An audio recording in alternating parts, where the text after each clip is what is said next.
Hello everyone, good morning. Welcome back on an Academy platform. Join everyone fast and crack CSIR with India's largest learning platform and get plus subscription and access unlimited live and recorded courses from India's best educator if you want to prepare for any exams because there is 100 plus subjects that will be available for your preparation including your competitive as well as academic examinations. So join everyone fast.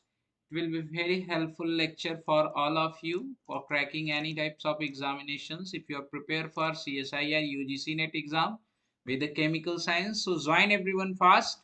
My name is Ajay Krishna Pathak and I am your CSIR UGC NET chemical science educator. Today I am going to discuss about the coordination chemistry crystal field theory के बारे में discussion कर रहे हैं. In last lecture we were discussed about the crystal field theory of octahedral as well as the tetrahedral complexes and what is the effect on the stability as well as and other structural properties of the complexes were also discussed. So join everyone fast because the lecture will be very helpful for your exam point of view as well as your concept point of view. Okay, तो चलिए start करते हैं हम लोग अपने class को start करने के पहले मैं आप लोगों को बताना चाहूंगा कि सभी लोग अनअकैडमी प्लेटफॉर्म ज्वाइन करिए बिकॉज यहाँ पे वेल सिस्टमैटिक कोर्सेज के थ्रू आपको पढ़ाया जाता है जहाँ पर प्रोवाइड की जाती हैं लाइव इंटरेक्टिंग क्लासेस. आप अपनी चॉइस के बैच और अपने चॉइस के टीचर से पढ़ सकते हो. डेली क्लासेस में आप पार्टिसिपेट कर सकते हो. साथ ही साथ you can also participate in live poll leaderboard that will be very helpful for preparing your exam and very helpful for solving a questions in a particular time. Okay, learn anywhere anytime, कहीं पे रहिए पढ़ाई करते रहिए, but you have only internet connectivity. If you are capable to join live classes then it's better for you, otherwise you can also watch the recorded lecture and you can also download a PDF of the class notes. Okay, so and another important feature is what the weekly test series. Weekly test series is the most important for preparation of any exams. it's uh, important to it's important to monitor your weekly preparation कि आप कितने तैयार हुए हो कितने तैयार नहीं हुए हो अपने अपकमिंग एग्जाम्स को लेके. साथ ही साथ अफोर्डेबल प्राइस है, everyone can be afford this price is not too much high.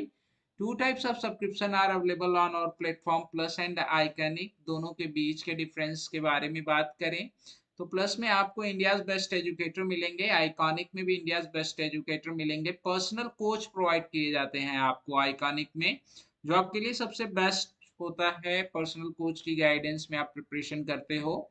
Interactive live classes आपको प्लस और आइकॉनिक दोनों जगह प्रोवाइड की जाती हैं, but personalised doubt solving facilities आपको मिलती है आइकॉनिक में. स्ट्रक्चर कोर्स एंड पीडीएफ आपको दोनों जगह प्रोवाइड किए जाते हैं, बट प्रिपरेटरी स्टडी मटेरियल जो है वो आपको आइकॉनिक में मिलते हैं. लाइव टेस्ट एंड क्विजेस की फैसिलिटी आपको दोनों जगह पे मिलती है, बट एसओपी एंड इंटरव्यू की तैयारी करनी अगर आपको है आफ्टर क्रैकिंग योर एग्जाम तो this facility is available only in iconic. Okay, and आगे हम लोग डिस्कशन करें तो आइकॉनिक अगर आपको परचेस करना है तो 24 मंथ के कोर्स की फीस 45,000 रुपीज है, 12 मंथ के कोर्स की फीस 26,000 रुपीज है, 6 मंथ के कोर्स की फीस जो है वो 18,000 रुपीज है. रेफरल कोड यहाँ पे यूज करेंगे आप मेरा AKRISH10 तो आपको इन फी स्ट्रक्चर पर मिलेगा मैक्सिमम डिस्काउंट.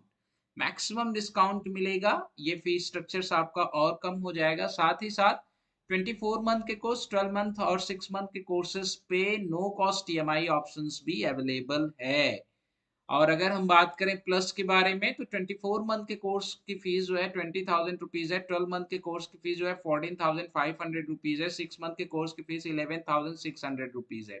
यहाँ पे भी आप रेफरल कोड अगर आप यूज करेंगे AKRISH10 तो आपको इन फी स्ट्रक्चर्स पर मैक्सिमम डिस्काउंट मिलेगा. ओके, सो ज्वाइन एवरीवन फास्ट. कहाँ रह गए सभी लोग भाई? I am audible, please comment anyone. आवाज मेरी सबके पास जा रही है? वेल, सब्सक्रिप्शन लेने के लिए it's most important to you have Unacademy learning app. अगर आपके पास नहीं तो इसे इंस्टॉल कर लीजिए, कोर्स सेलेक्ट कर लीजिए. आप अपना कोर्स सेलेक्ट करने के बाद अभी मेगा ऑफर है आप सभी लोगों के लिए आज से 25 अक्टूबर से 31 अक्टूबर तक. 6 मंथ का कोर्स परचेज करेंगे 1 मंथ एक्स्ट्रा मिलेगा, 24 मंथ के कोर्स पे 3 मंथ एक्स्ट्रा मिलेगा। ऑफर एप्लीकेबल जो है वो प्लस सब्सक्रिप्शंस पे एप्लीकेबल है, नॉट एप्लीकेबल ऑन आइकॉनिक। तो आप सभी लोग इस ऑफर का भरपूर फायदा उठाइए and don't forget to use my referral code AKRISS10। साथ ही साथ after completion of your profile you can pay with using your debit as well as a credit card. अगर आपने EMI ऑप्शन सेलेक्ट किया है 6 मंथ 12 मंथ एंड 24 मंथ के courses पे, no cost EMI option available है जिसका आपको अलग से कोई चार्ज देना नहीं पड़ेगा। इजीली मंथली इंस्टॉलमेंट के बेस्ड पे आप ले सकते हो। तो वहां पे भी आप डेबिट कार्ड और क्रेडिट कार्ड यूज कर सकते हो। अगर आपके पास UPI है, रजिस्टर्ड UPI ID, तो आप इससे भी पेमेंट कर सकते हैं। इंटरनेट बैंकिंग है आपके पास तो इंटरनेट बैंकिंग से भी पेमेंट कर सकते हैं, बट रेफरल कोड यूज करना बिल्कुल ना भूलें। अपॉर्चुनिटी है, मौका है आप सभी लोगों के पास प्राइज जीतने का। इनअप्रोप्रिएट कंटेंट आइडेंटिफाई करने पड़ेंगे वीडियोस में, क्लेम करना पड़ेगा, और क्लेम करने के लिए डिस्क्रिप्शन बॉक्स में जो है फॉर्म वो अवेलेबल है। ओके, तो चलिए स्टार्ट करते हैं। लास्ट क्लासेस में जहाँ पे हम लोग स्टॉप हुए थे, बस उससे थोड़ा सा आगे प्रोसीड करते हैं और पूरे कंप्लीट कॉन्सेप्ट डिस्कशन के बारे में बात करते हैं। तो लेट्स स्टार्ट। हम लोगों की क्लास जहाँ पे फिनिश्ड हुई थी, तो क्रिस्टल फील्ड थियरी के बारे में बात चल रही है। तो क्रिस्टल फील्ड थियरी हमने ऑक्टाहेड्रल की तो पढ़ ली, साथ ही साथ हमने टेट्राहेड्रल की भी पढ़ ली। तो अब जो क्रिस्टल फील्ड थियरी हम लोगों को पढ़नी है वो किसके बारे में बात करनी है? स्क्वायर प्लेनर के क्रिस्टल फील्ड थियरी के बारे में बात करनी है। ठीक है, स्क्वायर प्लेनर की क्रिस्टल फील्ड थियरी कैसे प्रोसीड होगी, क्या उसके लिए रिस्पॉन्सिबल फैक्टर्स होंगे, या क्या क्रिस्टल फील्ड थियरी की वजह से कॉम्प्लेक्स की स्टेबिलिटी पे, उसकी रिएक्टिविटी पे क्या फर्क पड़ेगा, किन ऑर्बिटल्स में चेंज आएगा, मेटल के डी ऑर्बिटल्स के बारे में बात करेंगे। तो ये सारा कॉन्सेप्ट हम लोग डिस्कस करते हैं। तो सभी लोग फटाफट ज्वाइन कर लीजिए। कहाँ रह गए सभी कलाकार आज, जितने भी कलाकार हैं? तो चलिए, उसके पहले कुछ कॉन्सेप्ट बचा हुआ था हम लोगों का। Application of Jahn Teller distortion. What is the application of Jahn Teller distortion? इसे खत्म करते हुए फिर हम लोग आगे प्रोसीड करते हैं, आगे बढ़ते हैं। आ जाइए जितने लोग भी हैं क्लास में। कहाँ गए भाई, इतने लेट का है? और क्या हाल चाल है आप लोगों का, कैसे हो सभी लोग? Everyone fine? So we are going to discuss about the application of John Taylor distortion. इसका एप्लीकेशन क्या है? एप्लीकेशन आप लोगों ने ये देख लिया है कि जॉन टेलर डिस्टॉर्शन होने की वजह से फर्क क्या पड़ रहा है। अगर हमारे पास मेटल के बारे में बात कर रहे हैं तो मेटल के इलेक्ट्रॉनिक कन्फिगुरेशन पे क्या क्या फर्क पड़ रहा है। आपने ये देखा कि जॉन टेलर डिस्टॉर्शन होने की वजह से मेटल के जो इलेक्ट्रॉनिक कन्फिगुरेशंस हैं, इलेक्ट्रॉनिक कन्फिगुरेशन या डी ऑर्बिटल्स की एनर्जी में, डी ऑर्बिटल की एनर्जी क्या हो रही है? लोअर्ड हो रही है। तो डेफिनेटली उसमें जो फील्ड इलेक्ट्रॉन है उनकी एनर्जी भी क्या होगी? लो होगी। तो इसी के बारे में डिस्कशन करेंगे आगे हम लोग, और साथ ही साथ ये देखेंगे कि कॉम्प्लेक्स जो है, कॉम्प्लेक्स के स्ट्रक्चरल फैक्टर्स के पॉइंट ऑफ व्यू से बात करेंगे कि स्ट्रक्चरली कॉम्प्लेक्स में क्या चेंज हो रहा है, और उसी के साथ साथ कॉम्प्लेक्स की बॉन्ड लेंथ पे क्या फर्क पड़ रहा है उसके बारे में भी डिस्कशन करेंगे। ठीक है, तो सभी लोग आ गए हैं क्या? तो हम लोग स्टार्ट करते हैं, आगे प्रोसीड करते हैं। Okay, good morning everyone. काफी डिले हो आप लोग, हम तो टाइम पे हैं, आप लोग काफी लेट हो, क्यों? ऐसा क्यों, इतना लेट क्यों क्लास ज्वाइन कर रहे हो आप सभी लोग?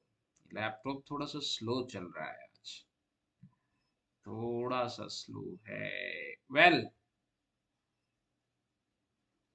चलिए डिस्कशन करते हैं। हम लोग कल स्ट्रॉन्ग और वीक के बारे में बात की थी with respect to electronic configuration. ठीक है, और साथ ही साथ स्टैटिक और डायनेमिक के बारे में भी बात कर लिया था, कंप्लीट डिस्कशन कर लिया था ऑक्टाहेड्रल और टेट्राहेड्रल के बाद। वेल आइए सबसे पहले डिस्कशन करते हैं कि application of Jahn Teller distortion, इसके बाद आगे प्रोसीड करते हैं। एप्लीकेशन ऑफ, इसका यूज क्या है हमारे कोऑर्डिनेशन केमिस्ट्री में? जॉन टेलर डिस्टॉर्शन, ये बहुत ज़्यादा इम्पॉर्टेंट है कि इसका यूज़ पता होना चाहिए। जैसे आपसे कोई पूछ दे कि जॉन टेलर डिस्टॉर्शन क्यों इम्पॉर्टेंट है कोऑर्डिनेशन कंपाउंड्स के लिए, तो इसके बारे में नॉलेज आपको होना चाहिए। सबसे बड़ा इसका जो इम्पोर्टेंट है, अगर हम बात करेंगे तो stability of copper plus two complexes, stability of stability of copper plus two complexes, ठीक है, Cu प्लस टू कॉम्प्लेक्सेस। अब stability of Cu plus two complexes के बारे में बात करें तो कैसे इफेक्टेड कर रहा है ये Cu प्लस टू की स्टेबिलिटी को, ठीक है। फर्स्ट इसके बारे में बात करते हैं। वेल, आप लोगों ने ये देखा था कि जब हम बात करेंगे when we are going to discuss about the, कि अगर जॉन टेलर डिस्टॉर्शन हो रहा है, Cu प्लस टू का मतलब क्या है, आपका D9 है, और D9 के कॉम्प्लेक्स में अगर जॉन टेलर डिस्टॉर्शन होगा तो ये जो दो ऑर्बिटल्स हैं, इनकी एनर्जी क्या होगी, ये दो ऑर्बिटल स्प्लिट करेंगे, और साथ ही साथ यहाँ पे जो आपके तीन ऑर्बिटल हैं, इसमें जो है वो डिपेंड करेगा कि कौन सा डिस्टॉर्शन हो रहा है। अगर जेड आउट हो रहा है तो अलग, जेड इन हो रहा है तो अलग, ठीक है। तो ओवरऑल कहने का सिर्फ ये मतलब है कि जो D9 में इलेक्ट्रॉन्स हैं, उनकी इलेक्ट्रॉन की एनर्जी क्या होगी, लोअर्ड होगी। तो एक इरविन विलियम्स सीरीज दी गई थी for given ligand order of stability of metal plus two के जितने भी एक्वा कॉम्प्लेक्सेस थे उसके रेस्पेक्ट में। तो लिखिए, for a given ligand order of stability of में इसके बारे में बात करें, for a given ligand, for a given ligand. अब आप लोगों के यहाँ इंटरनेट सही चलने लगा। ऑर्डर ऑफ स्टेबिलिटी ऑफ ये हम लोगों ने पढ़ लिया है, बस मैं आपको रिमाइंड करा रहा हूँ। Stability of metal plus two किसके, 3D के बारे में बात कर रहे हैं, ठीक है। 3D के हाई स्पिन कॉम्प्लेक्सेस के बारे में बात कर रहे हैं, 3D के हाई स्पिन कॉम्प्लेक्सेस के बारे में बात कर रहे हैं। High spin complexes given by complexes given by what, given by Irwin Williams series, ये याद रखना है आप लोग, ठीक है। एरविन विलियम सीरीज, इससे क्वेश्चन पहले पूछता था, आज भी आप लोगों को, अच्छा, आज भी वैसे इम्पोर्टेंस है इरविन विलियम सीरीज।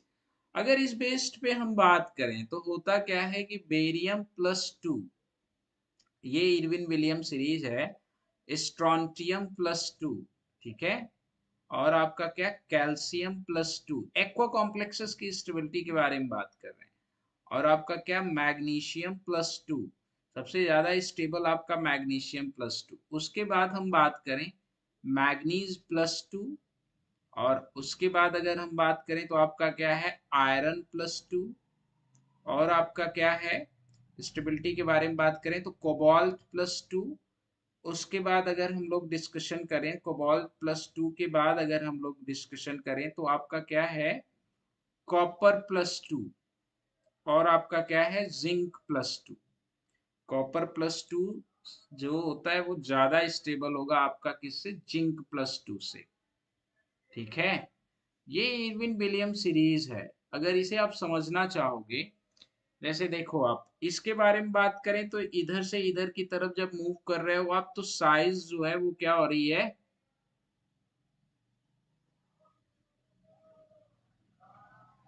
या डेफिनेटली साइज आपकी क्या हो रही है, डिक्रीज कर रही है। तो डेफिनेटली एक्वा कॉम्प्लेक्सेस की स्टेबिलिटी जो होगी, इंटरेक्शन जो होगा वो इंक्रीज करेगा। बट जब हम इनके बारे में बात करते हैं तो we are going to discuss about what, crystal field theory के बेस्ड पे बात करते हैं, CFSC के बेस्ड पे बात करते हैं। तो इसके CFSC के बारे में बात करें तो क्या होता है, जीरो, और इसके CFSC के बारे में बात करें तो -0.4 डेल नॉट। इसके बारे में बात करें, अगर CFSC के बारे में बात करें तो आपका क्या होगा, -0.8। बट अगर हम बात करें कॉपर के बाद आपका निकिल छूट गया, ये निकिल छूट गया है, निकिल +2 ये लिख लीजिएगा, ठीक है। और निकिल +2 के बारे में बात करें तो कितना आपका होगा, -1.2 डेल नॉट। कैलकुलेट कर लीजिएगा, -1.2 डेल नॉट ही होता है। लेकिन अगर हम कॉपर +2 के बारे में बात करते हैं तो कॉपर +2 का जो CFSC होगा वो कितना होगा, माइनस -0.6 डेल नॉट। कैलकुलेट करके बता दीजिएगा कितनी होगी इसकी CFSC, ठीक है। इसकी CFSC तो है कम, ठीक है, but this one is a more stable. Why? CFSC तो है कम, बट ये क्या है आपका, मोर स्टेबल। मोर स्टेबल क्यों, किस वजह से है more stable? Due to Jahn Teller distortion, due to JTD। Clear? ये आपकी इरविन विलियम सीरीज है। और JTD की होने की वजह से क्या हो रहा है, जो डीजेनरेसी है वो ब्रेक हो रही है, और डीजेनरेसी ब्रेक होने की वजह से इलेक्ट्रॉन की एनर्जी क्या हो रही है, लो हो रही है। Good morning Raveena, good morning Priya, good morning everyone. आप सभी लोग इतना विलंब से क्यों ज्वाइन कर रहे हो भाई, ठीक है।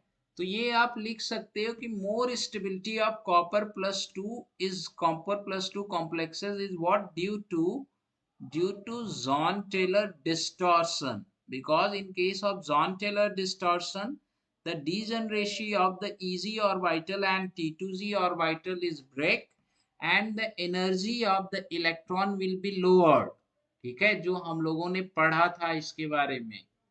क्लियर? हाँ या ना? ये सबको पता है, मुझे पता है आप सभी लोग पढ़ते हो इसे, बहुत अच्छी तरीके से आप लोगों ने पढ़ रखा है। अब मैं आपसे पूछूं अगर कि किस कॉम्प्लेक्स की स्टेबिलिटी ज्यादा है, this one is the most very simple question.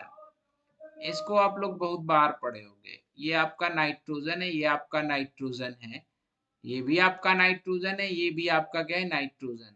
कौन सा कॉम्प्लेक्स जो है वो सबसे ज्यादा स्टेबल है? OH2 और ये OH2 है। ये किसका कॉम्प्लेक्स? कॉपर+2 का। ये लीगेंड ईएन है, ठीक है, ईएन है। सेम अगर मैं बात करूं कॉपर+2 का एनदर कॉम्प्लेक्स है, ठीक है, जहां पे ये नाइट्रोजन, ये आपका क्या, नाइट्रोजन, यहाँ पे ये नाइट्रोजन और ये आपका क्या, नाइट्रोजन, ये नाइट्रोजन और ये आपका क्या है, नाइट्रोजन। और यहाँ पे भी ये क्या है आपका, +2 ऑक्सीडेशन स्टेट में है। समझ रहे हो कि नहीं आप? ये भी +2 ऑक्सीडेशन स्टेट में है। अब यहाँ पे पूछें कि कौन से कॉम्प्लेक्स की स्टेबिलिटी ज्यादा है, ए की या बी की? थर्मोडायनेमिक स्टेबिलिटी के बारे में बात कर रहे हैं। We are talking about thermodynamic stability. तो आई होप सभी लोग बता सकते हो इसमें, ठीक है। कोई मुझे बता सकता है इसमें कि किसकी थर्मोडायनेमिक स्टेबिलिटी ज्यादा है, ए या बी की?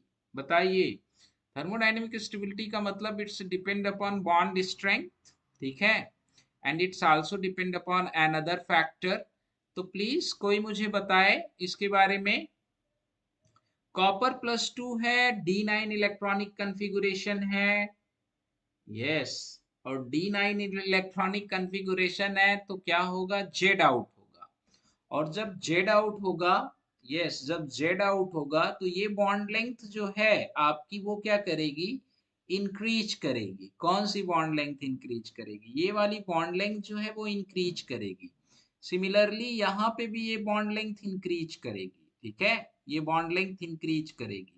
ये बॉन्ड शॉर्ट होगी, ये दोनों बॉन्ड शॉर्ट होगी, ये बॉन्ड लेंथ, इसकी जो लेंथ होगी ज्यादा होगी, ये लॉन्ग होगी। तो जिसकी वजह से यहाँ पे क्या होगा, इन सब रिंग में, इन दोनों रिंग में क्या होगा, रिंग स्ट्रेन इंक्रीज करेगा। अब ऐसा क्यों हो रहा है? बिकॉज अगर हम डिस्कशन करें तो कॉपर+2 है, और कॉपर+2 है तो कॉपर+2 होने की वजह से इलेक्ट्रॉनिक कन्फिगुरेशन क्या है, D9। और D9 अगर इलेक्ट्रॉनिक कन्फिगुरेशन है तो आपका क्या होगा, जेड आउट। क्या होगा, जेड आउट। जेड आउट होने का मतलब जेड एक्सिस पे जितने लीगेंड्स प्रेजेंस हैं उनमें रिपल्सन ज्यादा होगा, ये लीगेंड्स बाहर जाएंगे। और जब जेड आउट होगा तो आपको पता है कि Z में इलेक्ट्रॉन डेंसिटी ज्यादा है, ओके।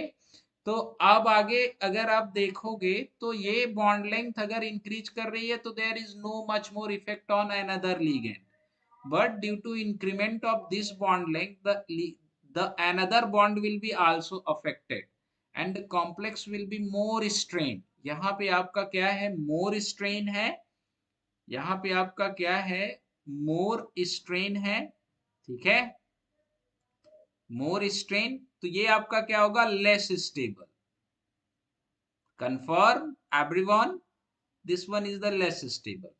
यहाँ पे आपका क्या है, less strain, ठीक है, तो ये आपका क्या होगा, मोर स्टेबल। ये सभी लोगों को पता है, मुझे अच्छी तरह से पता है कि आप सभी लोग जानते हो, ठीक है। बाकी इससे और भी क्वेश्चन कुछ हैं, वो क्वेश्चन हम लोग आगे चल के करेंगे, ठीक है। उसके पहले हम लोग थोड़ा सा एक और बहुत ही बढ़िया सा सवाल है, ये कर लेते हैं क्योंकि ये समझने वाला है, तो ये मैं यहीं पे कर देता हूँ ताकि आप लोगों को प्रॉब्लम ना हो। वेल, आइए, ये दो कॉम्प्लेक्स, ये मेटल कॉम्प्लेक्सेस हैं, कॉपर प्लस टू, ठीक है, कॉपर प्लस टू के बाद आपका क्या है, मरकरी प्लस टू, ठीक है, मरकरी प्लस टू के बाद आपका क्या है, गोल्ड प्लस टू। इनके कॉम्प्लेक्सेस की बात करते हैं, we are talking about these complexes. इसमें कोई मुझे बता सकता है कि डाउन द ग्रुप में जाऊंगा 3D to 4D to 5D, तो स्टेबिलिटी पे क्या फर्क पड़ेगा, 3D to 4D to 5D अगर मैं जाऊंगा तो प्लस टू के, इनके प्लस टू के कॉम्प्लेक्सेस की स्टेबिलिटी पे क्या फर्क पड़ेगा, कोई बता सकता है, एनीवन, कोई भी इंक्रीज करेगा या डिक्रीज करेगा, बताइए। ये सारे के सारे इलेक्ट्रॉनिक कन्फिगुरेशन क्या है, आपके D9 है, और जब सब इलेक्ट्रॉनिक कन्फिगुरेशन D9 है तो ये क्या शो करेंगे, जॉन टेलर डिस्टॉर्शन, ठीक है, इसमें कोई प्रॉब्लम नहीं है, क्या शो करेंगे, ये जॉन टेलर डिस्टॉर्शन, ठीक है, ये सबको पता है। सिमिलरली जब हम यहाँ पे भी बात करेंगे तो डी एक्स वाई की एनर्जी रेस करेगी और डी जेड एक्स की एनर्जी जो होगी डाउन होगी, तो ये क्या शो करेंगे, जॉन टेलर डिस्टॉर्शन। इसमें किसी को कोई प्रॉब्लम नहीं है ना, ये आपका क्या होगा, इसके बारे में बात करेंगे तो डी जेड स्क्वायर, और ये आपका क्या होगा, डी एक्स वाई होगा, और ये आपका क्या होगा, डी जेड एक्स होगा, इंक्रीज करेगी, सभी लोगों ने बोला इंक्रीज करेगी, डाउन द ग्रुप जाने पे स्टेबिलिटी इंक्रीज करेगी, आरजू, रबीना, पारुल, प्रिया, प्लस टू ऑक्सीडेशन स्टेट की, everyone, D Z x, and ये आपका क्या है, डी वाई जेड, ठीक है। D9 में, D9 इलेक्ट्रॉनिक कन्फिगुरेशन का मतलब है मैं इसमें 9 इलेक्ट्रॉन फिल्ड कर देता हूं, ठीक है, 3 4 5 6 7 8 9, ये d x square minus y square orbital में ये इलेक्ट्रॉन है, सिंगल इलेक्ट्रॉन। अब देखो ये एनर्जी ऑर्डर है भाई मेरे, ये आपका क्या है, ये एनर्जी है, ये मैं जब इधर से इधर की तरफ मूव कर रहा हूँ, डाउन से एबव की तरफ जा रहा हूँ, तो एनर्जी इंक्रीज कर रही है। अब आप ये जान जाइए, जैसे जैसे इस इलेक्ट्रॉन की एनर्जी इंक्रीज करेगी वैसे वैसे क्या होगा कि प्लस टू की स्टेबिलिटी क्या होगी, डिक्रीज करेगी। ये या तो क्या होना चाहेगा, पेयर्ड होना चाहेगा, या तो कॉम्प्लेक्स जो है कन्वर्ट किस में होना चाहेगा, प्लस थ्री में। मतलब एज एज एनर्जी ऑफ, लिख लेना है आप, as energy of d x square minus y square increases, ठीक है, increases, energy of electron, energy of electron in dx square minus y square will भी क्या होगी, इंक्रीजेस। तो इसकी स्टेबिलिटी क्या होगी, स्टेबिलिटी क्या होगी, वो क्या होगी, वो डिक्रीज करेगी। अब जब इसकी स्टेबिलिटी डिक्रीज करेगी तो ये D9 electron configuration trying to be stabilised, D9 trying to be stabilised. अब ट्राइंग टू बी स्टेबलाइज्ड के लिए क्या क्या कर सकता है, टू बी स्टेबलाइज्ड के लिए क्या क्या करेगा ये, या तो ये एक इलेक्ट्रॉन एक्सेप्ट करके किस में कन्वर्ट हो जाए, आपका D10 में कन्वर्ट हो जाए, या तो एक इलेक्ट्रॉन लूज करके किस में हो जाए, D8 में। एक इलेक्ट्रॉन एक्सेप्ट करता है तो क्या हो जाएगा, रेड्यूस्ड हो जाएगा, या तो रिड्यूस्ड हो जाए या एक इलेक्ट्रॉन लूज कर दे, लूज करेगा तो क्या हो जाएगा, ऑक्सीडाइज्ड हो जाएगा। अब ये प्रोसेस सबसे ज्यादा किस में होगी, जिसमें +2 के जिस कॉम्प्लेक्स में ये स्प्लिटिंग ज्यादा होगी। ये स्प्लिटिंग सबसे ज्यादा किस में होगी, ये स्प्लिटिंग के बारे में बात कर रहे हैं। ये स्प्लिटिंग, ये एनर्जी गैप के बारे में बात किया था हमने, डेल वन के बारे में बात किया था, और किसके बारे में बात किया था, डेल टू के बारे में बात किया था, और ये क्रिस्टल फील्ड के बारे में बात किया था। ठीक है, तो हम इन्हीं दोनों एनर्जी गैप के बीच की बात कर रहे हैं, और ये डिपेंडेंट किस पे रहेगा, जब आप 3D to 4D to 5D आओगे तो डेल की वैल्यू क्या होगी, इंक्रीज करेगी। अब डेल की वैल्यू इंक्रीज करेगी तो इसकी भी डेल्टा वन की वैल्यू भी क्या होगी, ये भी इंक्रीज करेगी, और डेल्टा टू की वैल्यू भी क्या होगी, ये भी इंक्रीज करेगी। जब ये इंक्रीज करेगी डाउन द ग्रुप आने पे, तो dx² माइनस y² में जो आपका एक इलेक्ट्रॉन है उसकी एनर्जी भी क्या होगी, उसकी एनर्जी भी इंक्रीज करेगी। अब जब इसकी एनर्जी इंक्रीज करेगी तो इसकी स्टेबिलिटी क्या होगी, डिक्रीज करेगी। और जब इसकी स्टेबिलिटी डिक्रीज करेगी तो ये यही प्रोसेस शो करेगा, क्या, जो D9 trying to be stabilised करने के लिए क्या, या तो रिड्यूस्ड हो जाए या तो आपका क्या हो जाए, ऑक्सीडाइज्ड हो जाए। मतलब +2 में एग्जिस्ट करने की जो टेंडेंसी है वो डिक्रीज करेगी, और +2 में एग्जिस्ट करने की किस कॉम्प्लेक्स की टेंडेंसी सबसे ज्यादा डिक्रीज करेगी, गोल्ड +2 की। तो गोल्ड +2 के बारे में जब हम बात करते हैं, तो गोल्ड +2, मरकरी +2, कॉपर +2, तो this one is in this oxidation state gold +2 is a highly unstable. सोना जो है ये हाईली अनस्टेबल होता है, इसलिए ये या तो क्या करेगा, गोल्ड +2 क्या करेगा आपका, या तो ये ऑक्सीडाइज्ड हो जाए, ठीक है, किसमें ऑक्सीडाइज्ड हो जाए, +3 में ऑक्सीडाइज्ड हो जाए, +1 इलेक्ट्रॉन बाहर कर दे, या तो ये क्या करे, गोल्ड +2 क्या करे, एक इलेक्ट्रॉन एक्सेप्ट करके किसमें कन्वर्ट हो जाए, गोल्ड +1 में। यहाँ पे आपको दोनों तरह की रिएक्शन देने के चांसेस हैं, ऑक्सीडाइज्ड भी हो रहा है, रिड्यूस्ड भी हो रहा है। इस टाइप की रिएक्शन को आप क्या कहते हो, डिस्प्रपोर्शनेशन रिएक्शन। यहां से यहां तक की बात करें तो क्या हो रहा है, ऑक्सीडेशन, यहां से यहां तक की बात कर रहे हैं तो क्या हो रहा है, रिडक्शन। तो ये क्या शो करने लगता है, डिस्प्रपोर्शनेशन रिएक्शन। पढ़ा है आप लोगों ने सभी लोग, अब क्लियर हुआ कि कौन सा ज्यादा स्टेबल होगा, कौन सा कम स्टेबल होगा। डाउन द ग्रुप अगर आप जाओगे तो स्टेबिलिटी क्या होगी भाई मेरे, स्टेबिलिटी डिक्रीज करेगी। और इसमें किसी को कंफ्यूजन नहीं है ना कि स्टेबिलिटी क्यों डिक्रीज करेगी, क्योंकि D9 वाला जो इलेक्ट्रॉन है उसकी एनर्जी इंक्रीज करेगी। अब वो स्टेबलाइज्ड होना चाहेगा, या तो लूज कर दे या तो पेयर्ड हो जाए, एक इलेक्ट्रॉन एक्सेप्ट करके। पेयर्ड होगा तो किसमें एग्जिस्ट करने के चांसेस होंगे, गोल्ड +1 में। ऑक्सीडाइज्ड होगा तो किसमें एग्जिस्ट करने के चांसेस ज्यादा होंगे, गोल्ड +3 में। confirm, this is the another most important application of crystal field splitting, sorry, John Taylor distortion।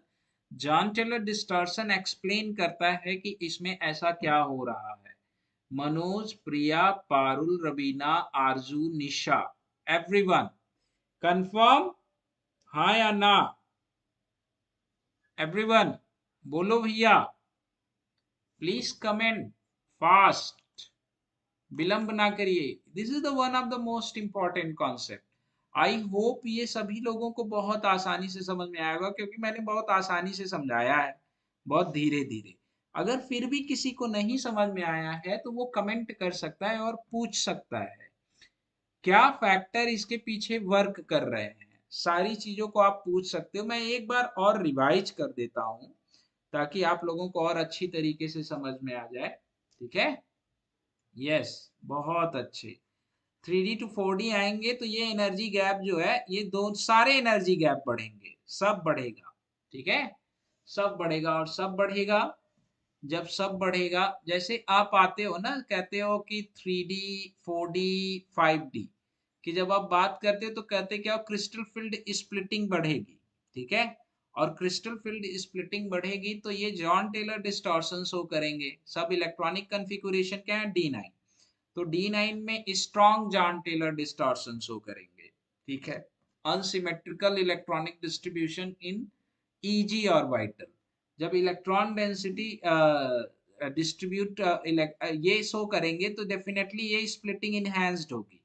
अब अगर मैं बात करूं तो ये स्प्लिटिंग सबसे ज्यादा किस में होगी, सबसे ज्यादा गोल्ड में होगी। मतलब एक इलेक्ट्रॉन की एनर्जी सबसे ज्यादा गोल्ड प्लस टू की होगी, उससे कम सिल्वर प्लस टू वाले की होगी, और सबसे कम जो होगी किसकी होगी, सबसे कम जो होगी, जैसे मैं ऐसे समझा दूं आप समझ जाओगे, सबसे ज्यादा इसकी होगी, फिर किस वाले के इलेक्ट्रॉन, बस मैं इसी को कर रहा हूँ, बाकी भी ऐसे ही घटते जाएंगे। फिर आपकी किसकी होगी, Ag+2 वाले के इलेक्ट्रॉन की एनर्जी होगी। फिर आपकी किसकी होगी, सबसे कम Cu+2 वाले की होगी। अब जब इसकी एनर्जी ज्यादा है तो ये स्टेबलाइज्ड होना चाहेगा। कैसे कैसे स्टेबलाइज्ड हो सकता है, या तो इस इलेक्ट्रॉन को लूज करके केवल 8 इलेक्ट्रॉन रखे, 8 इलेक्ट्रॉन रखे तो क्या हो जाएगा आपका, ऑक्सीडाइज्ड हो जाएगा। ऑक्सीडाइज्ड होके किस में कन्वर्ट हो जाएगा, गोल्ड+3 में, Au+3 में, या इलेक्ट्रॉन एक्सेप्ट करके पेयर्ड हो जाए। ठीक है, पेयर्ड होके भी स्टेबलाइज्ड हो सकता है।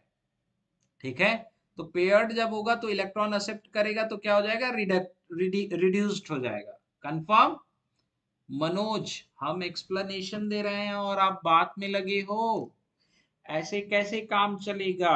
ठीक है, दैट्स वाई आपसे ये क्वेश्चन स्टेटमेंट भी पूछ सकता है, दैट्स वाई आपका गोल्ड+2 क्या है, ये अंडरगोस फॉर डिस्प्रपोर्शनेशन रिएक्शन। ठीक है, अंडरगोस फॉर डिस्प्रपोर्शनेशन रिएक्शन जी, disproportionation reaction, PRO PROPORTION, proportionation reaction, जहां पे ऑक्सीडेशन रिडक्शन होने के दोनों के चांसेस हैं। दोनों चीजें हो रही हैं, तो दोनों चीजें होने के साथ साथ ये कॉम्प्लेक्स स्टेबिलिटी गेन कर रहा है। हाँ, आया समझ में, वेरी गुड। बाकी जो कॉन्सेप्ट हैं, ब्रॉडनेस ऑफ पीक के बारे में बात करेंगे, ये सबसे ज्यादा इंपॉर्टेंट है। ठीक है, ये सबसे ज्यादा इंपॉर्टेंट। अब आप इसके एप्लीकेशन के बारे में सोचो। मतलब अगर हमारे पास गोल्ड+2 है तो वो बहुत बढ़िया ऑक्सीडाइजिंग एजेंट भी की तरह भी बिहेव करेगा और बहुत बढ़िया रिड्यूसिंग एजेंट की तरह भी बिहेव करेगा। हालांकि सोना इतना महंगा होता है कि हम लेबोरेटरी में यूज नहीं कर सकते, बहुत कॉस्टली हो जाएगा हमारा एक्सपेरिमेंट ही। ठीक है, हमारा एक्सपेरिमेंट बहुत कॉस्टली हो जाएगा। मतलब गोल्ड के साथ ये बड़ी इंपॉर्टेंट प्रॉपर्टीज है कि gold will be behave as oxidising agent as well as a will be behave as a reducing agent। ठीक है, this is the one of the most important concept, लेकिन इतना महंगा है कि लैब में आप उसे यूज नहीं कर सकते। वेल दोस्तों, now we are going to discuss about the Jahn Teller distortion ZTD in square planar complexes, square planar complexes. सबसे ज्यादा इंपॉर्टेंट है कि स्क्वायर प्लेनर कॉम्प्लेक्सेस में ये जानना कि जो लीगेंड्स आ रहे हैं वो किन ऑर्बिटल के प्रॉक्सिमिटी में ज्यादा आ रहे हैं। जिन ऑर्बिटल के प्रॉक्सिमिटीज में ज्यादा आएंगे उन्हीं ऑर्बिटल्स की एनर्जी आपकी जो है ज्यादा इनहेंस्ड करेगी। तो ZTD in square planar complexes के बारे में अगर हम लोग बात करें तो एक्चुअल में होता क्या है, एक्चुअल में ये होता है कि ये आपका मेटल कॉम्प्लेक्सेस है। अब मेटल कॉम्प्लेक्सेस की तरफ 4 लीगेंड जो है वो अप्रोच करते हैं। ठीक है, 4 लीगेंड अप्रोच करते हैं। जब ये 4 लीगेंड अप्रोच करेंगे तो d ऑर्बिटल की जो एनर्जी होगी वो आपकी क्या होगी, वो सिमिलर होगी अभी। ठीक है, 5d ऑर्बिटल, यहीं पे मैं स्प्लिटिंग भी आपको बता दे रहा हूँ। 5d ऑर्बिटल जो होंगे उनकी energy, but sir my MSc project is on gold silver copper so we are using gold as well. हाँ, ये you can, but in comparison to another experiment this one is more costly.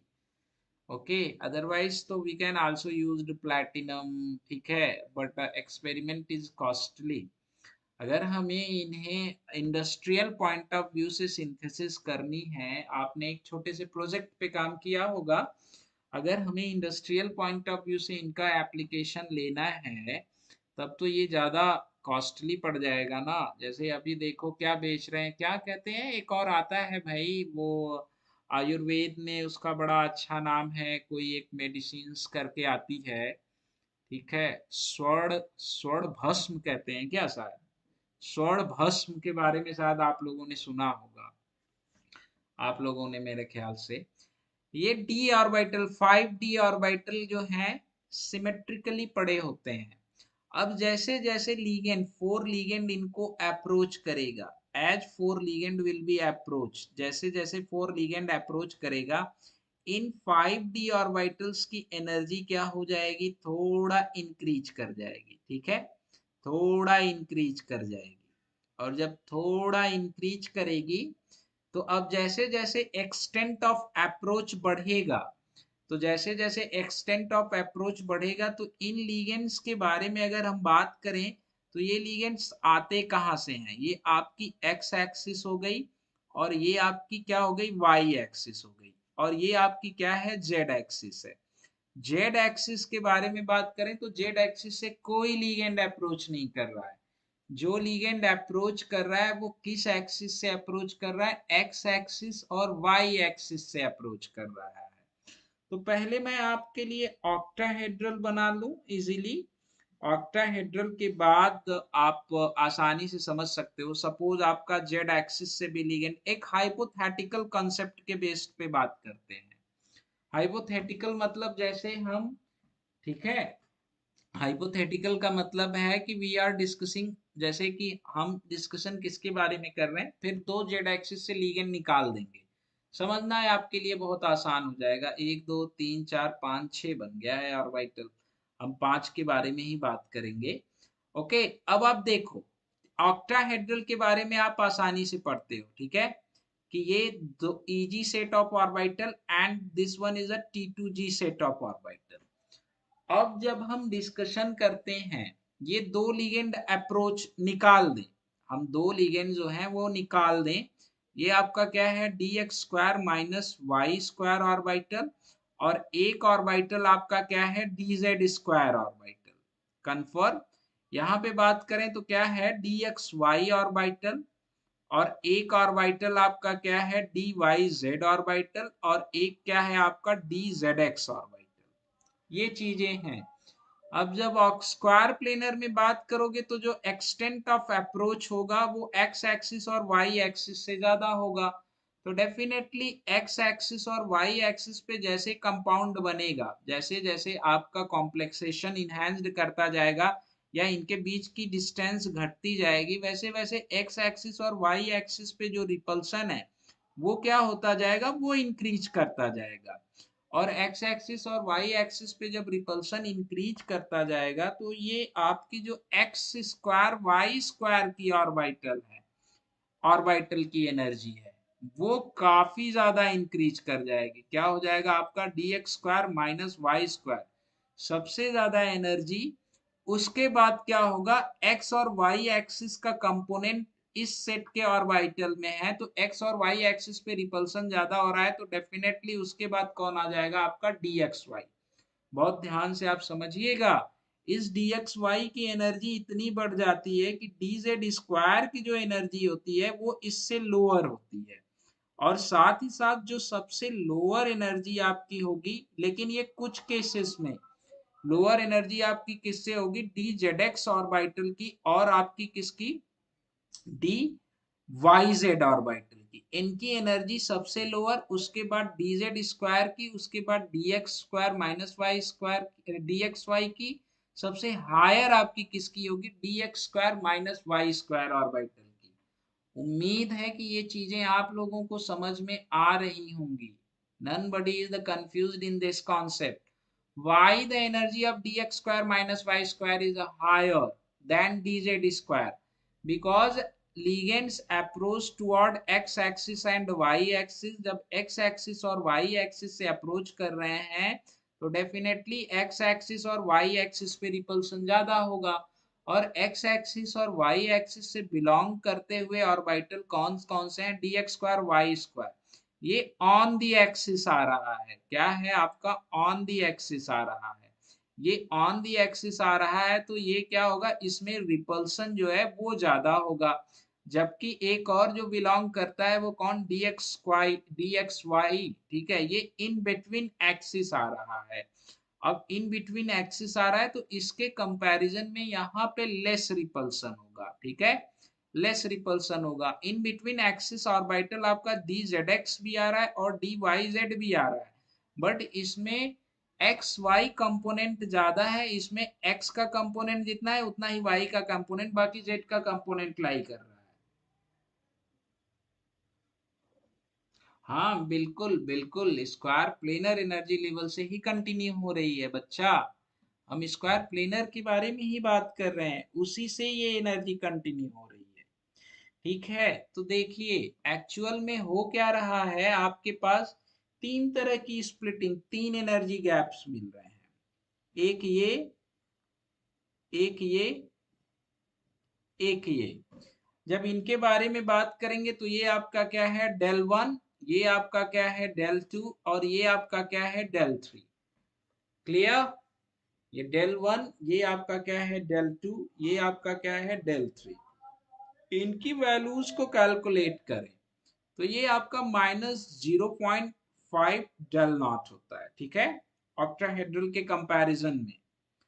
और ये आपका क्या हो जाता है, -0.5 del not, decrease यहाँ पे भी हो रहा है आपका -0.4 डेल नॉट। बहुत ज्यादा डिफरेंस नहीं है इनके बीच में, इनके बीच में बहुत ज्यादा डिफरेंस नहीं है, -0.5 -0.4 डेल नॉट। जबकि इसके बारे में बात करें तो +0.2 डेल नॉट, ठीक है। और जबकि इसके बारे में बात करें तो +1.2 डेल नॉट। ये क्या हो रहा है, डीस्टेबलाइज्ड हो रहे हैं, ये स्टेबलाइज्ड हो रहे हैं, बट इनके बीच का जो डिफरेंस है वो बहुत कम है, वो बहुत कम है। ये बहुत इंपॉर्टेंट पॉइंट है, ये ध्यान रखिएगा, ठीक है। इसलिए ये तो, ये जो सिस्टम है, ये जो एनर्जी लेवल है, ये जो आपको मैंने ये दिखा रखा है, ये 3D के कॉम्प्लेक्सेस के लिए तो सिमिलैरिटी शो करेगा। अरे बोलते रहो भाई, एनर्जी डाउन क्यों है आप लोगों की आज एकदम, क्या हो गया, इतनी एनर्जी कम क्यों है, ठीक है। जब हम इसके बारे में बात करेंगे तो ये 3D के लिए तो बहुत अप्रोप्रिएबल है, 3D के कॉम्प्लेक्सेस के बारे में बात करेंगे हम लोग तो। और भी बाकी सारी चीजें समझाता हूँ, आप लोगों ने मॉलिक्यूलर ऑर्बिटल डायग्राम भी पढ़ा है, उसका कोरिलेशन आप यहाँ से ही करोगे और आप इसकी फेल्योरिटी को समझोगे, ठीक है। बट फेल्योरिटी का मतलब ये नहीं कि इसका यूज आपके लिए नहीं है, इसका यूज आपके लिए पहले भी था, आज भी है और आगे भी रहेगा। ये जो है, ये तो सबसे बेटर आपका क्या होता है, 3D के लिए ये स्प्लिटिंग लेवल फॉलो करेगा। इस लेवल के बारे में बात करूं अगर मैं, when I am talking about this one, तो ये एनर्जी गैप बहुत कम है, ये -0.4 है और ये आपका क्या है, -0.5 है, ठीक है।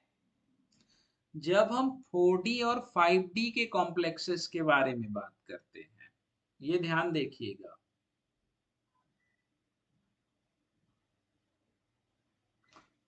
कहाँ, कौन हार गया, पाकिस्तान? अरे, अरे तो इसमें डिसमोटिवेट फील करने की क्या जरूरत है, हाँ, हाँ? होता रहता है। वैसे भी पाकिस्तान क्रिकेट डूबने की कगार पर है, और ऐसी एक विन अगर डूबती हुई नैया को बचा ले तो बहुत अच्छा है, जो होता है अच्छा होता है। It's a cricket, definitely Pakistan ने बहुत अच्छा गेम खेला है कल, ठीक है, really, specially Babar Azam and Rizwan. Shaheen Afridi की बात करें तो ये तो हो सकता है, बट इंटेंट जो था बाबर आजम एंड रिजवान का, बैटिंग का इंटेंट, वो बहुत ही अच्छा था, बहुत ही नाइस इंटेंट के साथ उन्होंने गेम खेला। और it's really appreciable and it's most important for Pakistan cricket, because Pakistan cricket एक तरह से पूरा, मतलब जिस हिसाब से सिनेरियोस चल रहे हैं उसमें खत्म होने की कगार पर है।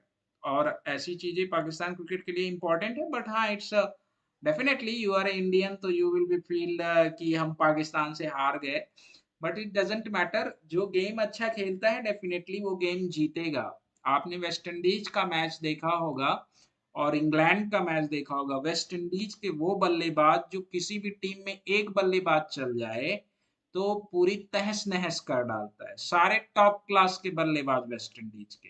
और वेस्ट इंडीज की कंडीशन देखी है आपने, वेस्ट इंडीज की कंडीशन क्या, तो ये गेम है। एक्चुअल में होता क्या है कि एक प्लेयर जो है पूरे गेम को पलट देता है, और यही हुआ।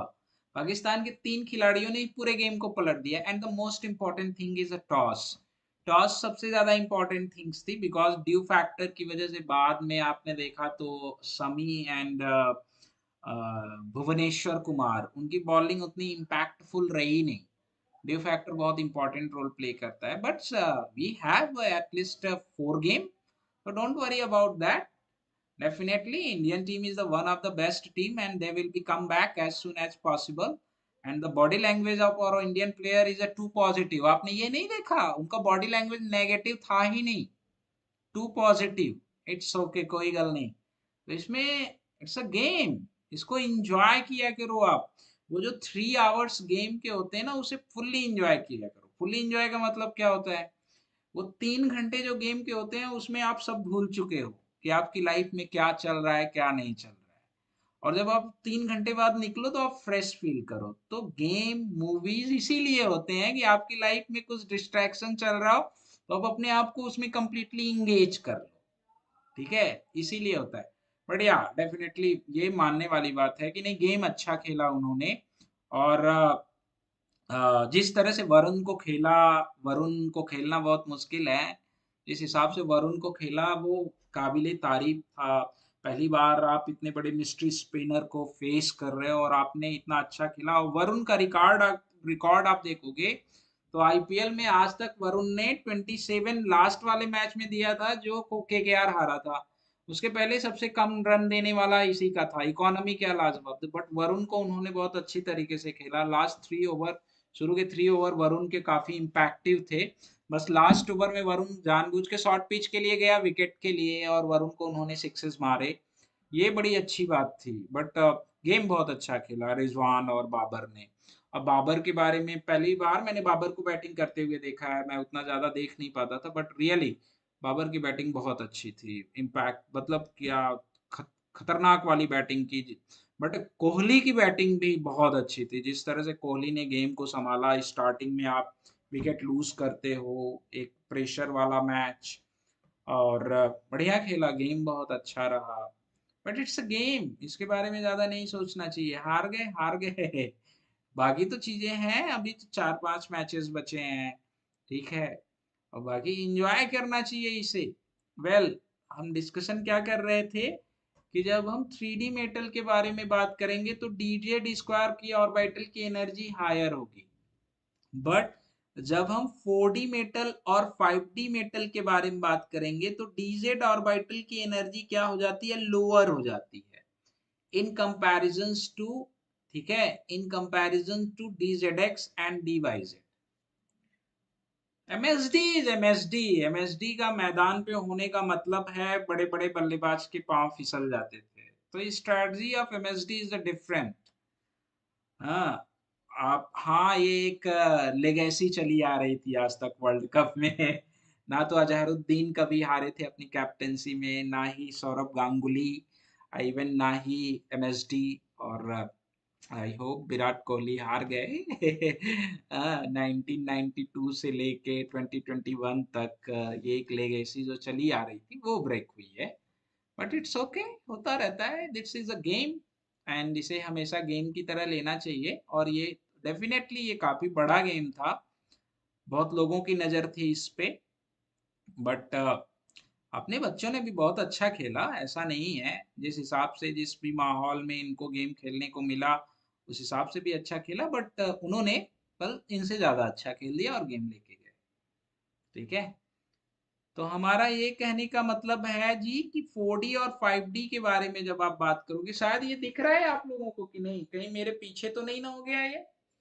उम्मीद है कि आप लोगों को दिख रहा है। ये देखो, अब डीजेड स्क्वायर के ऑर्बिटल की एनर्जी जितनी एक्सटेंट ऑफ ओवरलैपिंग बढ़ती जाएगी, एक्स एक्सिस और वाई एक्सिस से इनकमिंग अप्रोच उतना बढ़ता जाएगा, और जब एक्स एक्सिस और वाई एक्सिस से इनकमिंग अप्रोच उतना ही बढ़ता जाएगा तो वो ऑर्बिटल जिसमें एक्स वाई का कंपोनेंट है उसकी एनर्जी रैज करती जाएगी। तो जब आप 4D और 5D के बारे में बात करोगे, 4D और 5D मेटल्स के बारे में बात करोगे, अच्छा ये उल्टा हो गया और ज्यादा छिप गया ये। 4D और 5D के बारे में जब आप बात करोगे, शायद अब दिख रहा होगा, तो डीजेड स्क्वायर ऑर्बिटल की एनर्जी और ज्यादा लोअर हो जाती है। ठीक है, तो चलिए इसको लिखते हैं हम। ठीक है, ये लिख लो आप। In case of 4D and 5D metal, in case of 4D and 5D metal, in case of 4D and 5D metal, ठीक है, energy of DZ square orbital, energy of dz square orbital, dz square orbital is less than, is less than, is less than dxz and dyz and dyz। ये सबको समझ में आ रहा होगा ऐसा क्यों हो रहा है? आरजू, रबीना, एवरीवन, मनोज, सभी लोग, यस और no? Clear? This is the no, ये वार नहीं था, ये गेम है भाई। ठीक है, हर किसी की कोई ना कोई फेवरेट टीम होती है। जैसे इंग्लैंड और वेस्ट इंडीज के मैच में हम चाह रहे थे वेस्ट इंडीज जीते, कल बांग्लादेश और श्रीलंका के मैच में चाह रहे थे बांग्लादेश जीते। ठीक है, तो सब कहानी नहीं होती ऐसी। ठीक है, अब आगे लिखिएगा, इसके बारे में बात करते हैं। ये जो स्क्वायर प्लेनर कॉम्प्लेक्सेस हैं, ये या तो स्ट्रॉन्ग फील्ड लिगेंड के साथ ऑब्टेंड किए जाते हैं, मतलब हर वो फैक्टर जो इस स्ट्रेंथ को प्रोसीड करे या इस स्ट्रेंथ को बढ़ाए, ठीक है, एक्स एक्सिस और वाई एक्सिस से, वो स्क्वायर प्लेनर कॉम्प्लेक्सेस के फॉर्मेशन को प्रेफर करेगा। तो आगे आप लोग लिखिएगा, बहुत इंपॉर्टेंट इंपॉर्टेंट चीजें हैं, ये जान जाइएगा। ये जितने भी स्टेटमेंट्स हम लिखवा रहे हैं वो सारे स्टेटमेंट बहुत ही इंपॉर्टेंट और बहुत ही हेल्पफुल होंगे। ओके, तो लिखिए, square planar complexes is observed only with square planar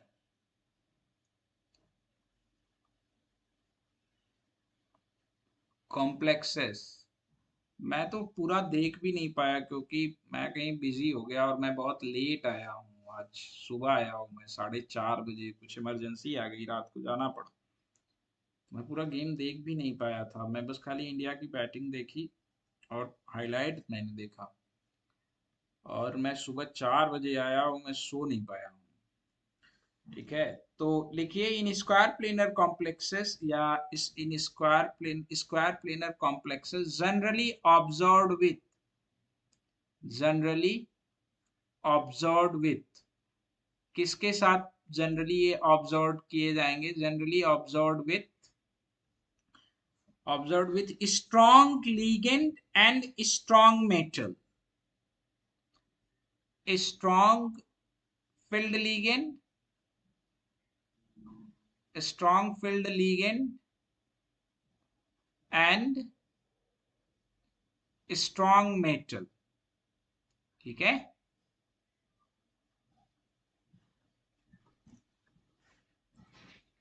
strong filled ligand and strong metal। Okay, and system must be low spin, ये बड़ी इंपॉर्टेंट चीज है। And system must be, must be low spin, low spin. Done भाई लोग। Generally हम अगर बात करें स्क्वायर प्लेनर की तो इसकी वैल्यूज क्या होती है? 1.3 होती है ना, 1.3 ऑफ डेल नॉट। स्प्लिटिंग इसमें ज्यादा होती है, क्रिस्टल फील्ड स्प्लिटिंग। ठीक है, हाँ या ना? या ये मैं इसी को इस तरह से भी कह सकता हूं कि when CFSE crystal field stabilization energy is a very high, ठीक है, देन कौन सी ज्योमेट्री प्रेफर करेगा? स्क्वायर प्लेनर ज्योमेट्री प्रेफर करेगा। अब ये आप सभी लोग जानते हो कि किस केस में geometry square planar geometry prefer करने के चांसेस ज्यादा है। स्क्वायर प्लेनर ज्योमेट्री को ये क्या करेगा? प्रेफर करेगा, ठीक है, जब क्रिस्टल फील्ड स्टेबलाइजेशन एनर्जी बहुत ज्यादा हो, ठीक है, यस और नो एवरीवन, कंफर्म, ठीक है।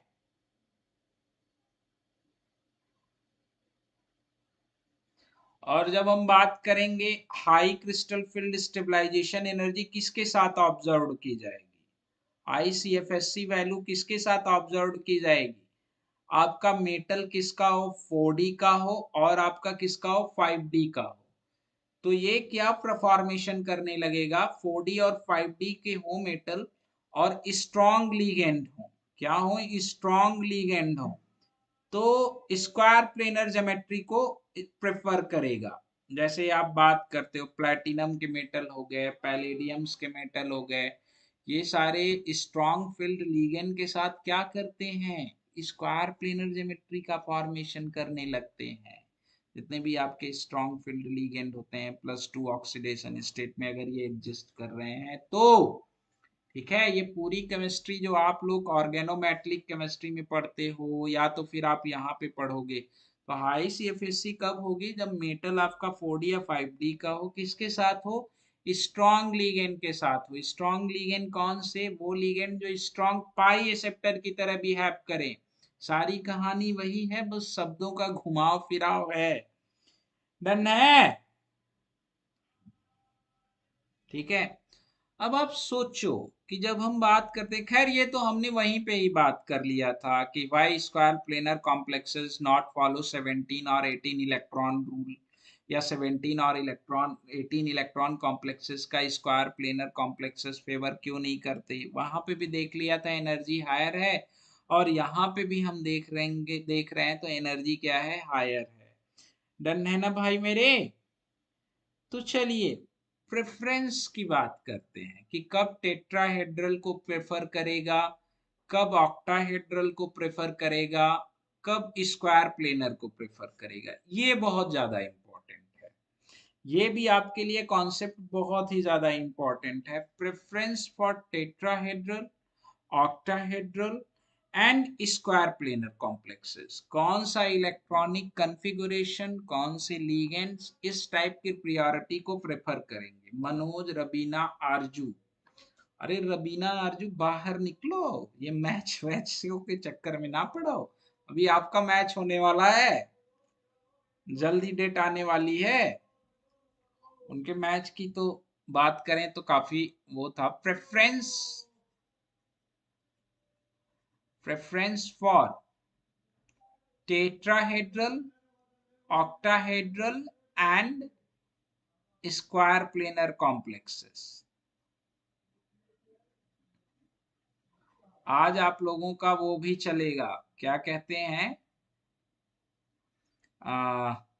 मेन ग्रुप तो रहेगा ही रहेगा, और मेन ग्रुप के साथ साथ आप लोगों की आज क्वेश्चन प्रैक्टिस भी रहेगी। तो चलिए जाने दीजिए, ओके। तो चलिए इसको यहीं पे स्टॉप करते हैं, थोड़ा छोटी छोटी क्लास रखेंगे क्योंकि नंबर्स ऑफ क्लासेस ज्यादा रहेंगी। तो फिर इसके प्रेफरेंस के बाद और बाकी जो आपकी स्प्लिटिंग है ये खत्म नहीं हो पाएगा, अभी ये 1 घंटा कम से कम और लेगा। उसके बाद एप्लीकेशन ऑफ CFSC होगा। अरे ये तो अभी कम से कम 2-3 घंटा लेगा, अप्रोक्सीमेटली 2 और 3 आवर्स लेगा।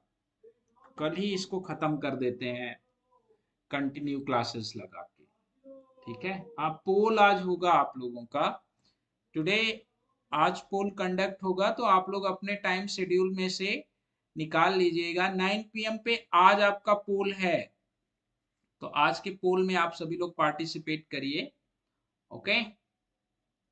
9 PM पे जो है आपका पोल है, तो आज आप लोग पोल में पार्टिसिपेट करिएगा। 1 PM पे मुलाकात होती है आप लोगों से, कहाँ पे?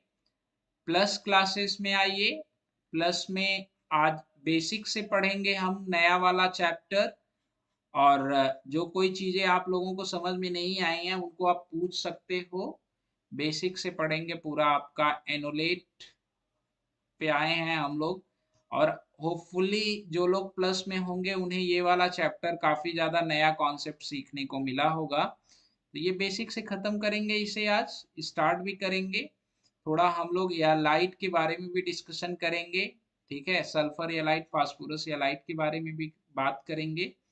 उन्हें खत्म करके then we proceed toward enolate chemistry. Okay. तो प्लस क्लासेस का ये रहेगा। स्पेशल क्लासेस में 9 बजे मुलाकात होगी आप लोगों से 9 PM पे। और मेन ग्रुप की जो क्लासेस हैं वो अपने टाइम पे जैसी शेड्यूल हैं वैसी शेड्यूल ही रहेंगी। आपकी 4 PM पे YT पे मुलाकात होगी मेन ग्रुप के साथ। फिर आपकी 5:30 PM पे ही YT पे मुलाकात होगी मेन ग्रुप के साथ। तो all classes is the most important. Okay. तो मिलते हैं, तब तक के लिए take care, bye bye everyone, thank you. हम सोते हैं पहले 1 घंटे, तब 1 बजे वाली क्लास लेते हैं।